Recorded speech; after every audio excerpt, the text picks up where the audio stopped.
বাঙালি কথাসাহিত্যিক মানিক বন্দ্যোপাধ্যায়, তার প্রকৃত নাম প্রবোধ কুমার বন্দ্যোপাধ্যায় ও ডাকনাম মানিক।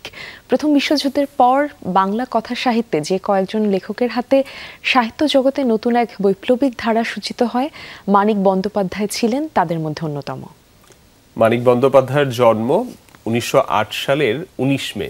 তার রচনার মূল বিষয়বস্তু ছিল মধ্যবিত্ত সমাজের কৃত্রিমতা এবং শ্রমজীবী মানুষের সংগ্রাম। তৎকালীন বিচিত্রা পত্রিকা তার লেখা প্রকাশের পর থেকে তিনি পাঠকপ্রিয়তা অর্জন করেন। মানিক বন্দ্যোপাধ্যায় নামটি পরিচিত হয়ে ওঠে বাংলা সাহিত্যাঙ্গনে।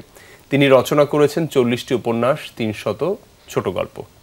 তার রচিত পুতুল নাচের ইতিকথা, দিবারাত্রির কাব্য, পদ্মা নদীর মাঝি উপন্যাসটি বাংলা সাহিত্যের অন্যতম শ্রেষ্ঠ সম্পদ বলে বিবেচিত হয়। ইংরেজি ছাড়াও তার রচনাসমূহ বহু বিদেশি ভাষায় অনুদিত হয়েছে। তিনি অসংখ্য নাটকও রচনা করেছেন। মাত্র 48 বছর বয়সে 1956 সালের 3 ডিসেম্বর আজকের দিনে বিংশ শতাব্দীর অন্যতম শক্তিশালী এই কথা সাহিত্যিক মৃত্যুবরণ করেন। সকালের বাংলাদেশের আজকের আয়োজনের পক্ষ থেকে প্রখ্যাত এই কথা সাহিত্যিককে আমরা শ্রদ্ধা ভরে স্মরণ করছি।